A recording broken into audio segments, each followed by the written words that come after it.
Every single story you're about to hear actually happened. No exaggeration. No fiction. Just real people, in real moments, doing things that sound impossible until you realize they are true. Some of these stories will make you laugh. Some might make you emotional. All of them will make you question what you thought was possible. Let's begin. It was a normal afternoon in New York. A passenger plane had just taken off, climbing steadily into the sky, full of people heading home, heading to meetings, heading nowhere special at all. Then, without warning, the plane struck a flock of birds. Within seconds, both engines failed completely. No thrust. No power. A plane full of people, gliding silently through the air, with nowhere obvious to land. The pilot had only minutes, maybe seconds, to make a decision that would determine whether everyone on board lived or died. He looked at the city below him, the buildings, the streets, the impossible odds of finding a runway in time. Then he looked at the river. With remarkable calm, he leveled the aircraft and brought it down, not on concrete, but on water. The plane skimmed across the surface and came to rest, intact, floating. Passengers climbed out onto the wings, waiting for rescue boats that arrived within minutes. Every single person on that flight survived. The world called it a miracle. But it wasn't luck. It was one man's quiet, practiced calm under more pressure than most of us will ever face in our lives. In a small village in Malawi, a teenage boy was forced to drop out of school. His family couldn't afford the fees anymore, not after a brutal famine destroyed their crops and left them with almost nothing. Most people in his position would have given up on learning altogether. He didn't. Instead, he started spending his afternoons in a tiny local library, teaching himself from whatever books he could find. One day, he found a textbook with a single photograph of a windmill. He couldn't even read most of the English text. He just stared at the picture and started figuring out how it worked. With no instructions, no formal training, and no money, he began collecting scraps from a local junkyard. Bicycle parts. Tractor pieces. Old plastic pipes. Piece by piece, he built his own windmill, taller than his house, using nothing but scrap and imagination. His neighbors thought he'd lost his mind. Then one evening, the windmill spun to life, and a single light bulb in his family's home flickered on. Soon, neighbors were lining up just to charge their phones. That homemade windmill eventually led him across the world, to international stages, to a global best-selling memoir, and to a university degree thousands of miles from the village where it all started. For most of human history, nations have built their power through armies.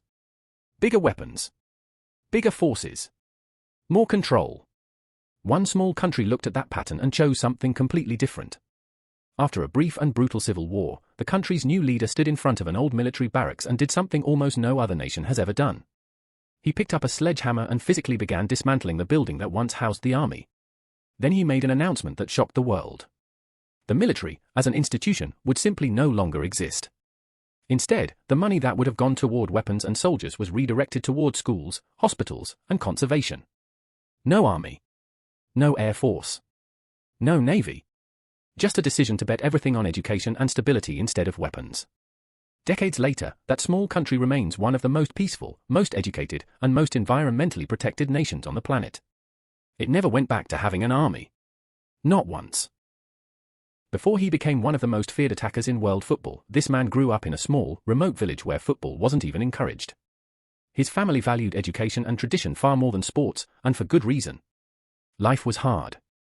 Money was scarce. A career in football seemed like an impossible fantasy for a boy from his background. So at just 15 years old, without his parents' permission, he left home in secret to chase a dream nobody around him believed in. He arrived in the capital city with barely anything, and definitely no formal training. Scouts initially overlooked him. He played on dusty fields with worn-out boots, sometimes using grapefruits instead of a ball just to practice. Rejection followed rejection. But he kept showing up. Eventually, one academy gave him a single chance, and that chance changed everything. Years later, that same boy was lifting some of football's biggest trophies, becoming one of the most recognized strikers on the planet. The kid nobody believed in became the player a nation believed in completely. Long before it became one of the most visited platforms on Earth, this company had a very different, very awkward idea. 3 friends wanted to build a video-based dating site. Their slogan, no joke, was something close to tune in, hook up. They even offered people money just to upload short videos of themselves, hoping to attract users. Nobody came forward. Not one single video was uploaded for their intended purpose. Faced with total failure, the founders made a small but enormous decision. Forget the dating idea entirely. Just let people upload any video they wanted, about anything. That tiny pivot, born directly out of failure, created one of the most influential platforms in modern history. Within just over a year, a massive technology company paid well over $1 billion to acquire it.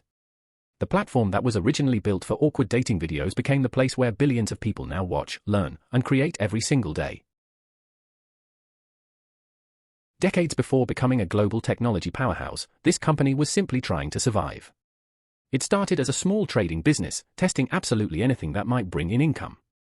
Sugar, textiles, insurance, and yes, even dried fish exports. There was no hint of smartphones, no chips, no glowing screens, just a tiny company trying anything to stay afloat. For years, nobody could have predicted what this business would eventually become. There was no clear plan, no grand vision, just persistence through one uncertain pivot after another.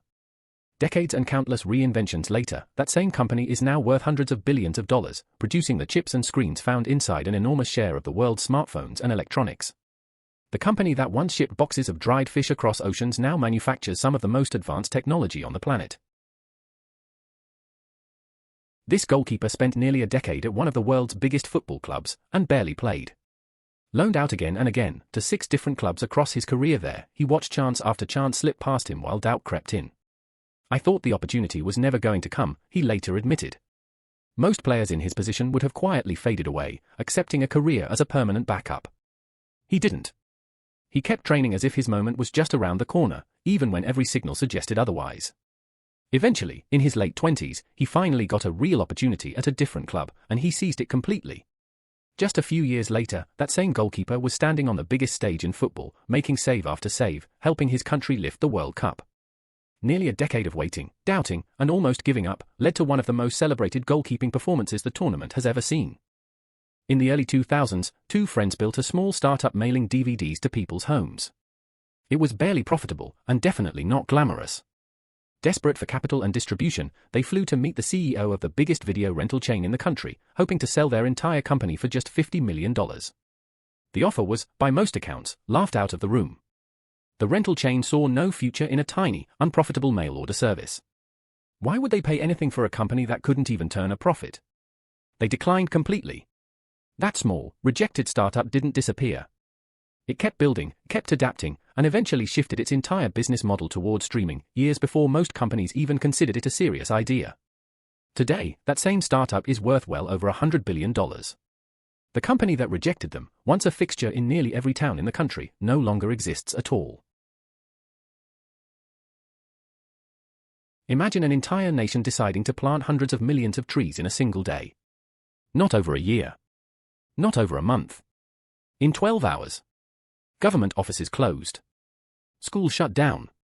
Millions of ordinary citizens picked up shovels and walked into open fields together, all with one shared goal. Officials had originally aimed for 200 million trees planted by sunset. By evening, the reported number had shot past 350 million, more than double the original target. It became part of a much larger national mission to reverse decades of deforestation, after the country had lost the vast majority of its original forest cover over the previous century. One single day of planting can't undo generations of environmental damage on its own. But it proved something powerful. When an entire nation moves together with one shared purpose, the scale of what's achievable changes completely. In the early 2000s, one country was being torn apart by a brutal civil war. The nation was split, divided between rival factions, with violence touching nearly every region. In the middle of all that chaos, the national football team somehow qualified for the World Cup for the very first time in the country's history. After the decisive match, in front of cameras and a nation desperate for hope, the team's captain did something nobody expected. He didn't celebrate alone. He gathered his teammates around him, looked directly into the camera, and made a heartfelt, public plea for peace. He begged, on behalf of his entire team, for both sides of the conflict to lay down their weapons. He reminded his country that players from every region, every background, had just united for one shared goal. Just days later, both warring sides agreed to a ceasefire. The fighting didn't end overnight, and the path to lasting peace remained difficult for years afterward. But that single moment, born entirely from football, helped open a door toward negotiations that politicians alone had failed to open for years. 10 unbelievable stories. 10 completely different paths. A pilot who stayed calm when everything failed. A teenager who built electricity out of scrap metal. A nation that chose peace over weapons. A boy who refused to give up on a dream nobody else believed in. A failed dating site that became a global platform. A fish trading company that became a technology empire. A goalkeeper who waited nearly a decade for one chance. A startup that got laughed out of a boardroom. A country that moved as one to heal its land. And a football team that helped quiet a civil war. Different people. Different decades. Different parts of the world. But every single one of these stories started the exact same way. With something ordinary. A difficult situation. An idea that sounded impossible. A moment where giving up would have been the easier choice. If there's one thing all 10 of these stories prove, it's this: extraordinary outcomes rarely begin with extraordinary circumstances. They begin with ordinary people who simply refuse to stop. If this video made you pause, even once, do one simple thing. Hit subscribe, because there are countless more stories just like these, still waiting to be told.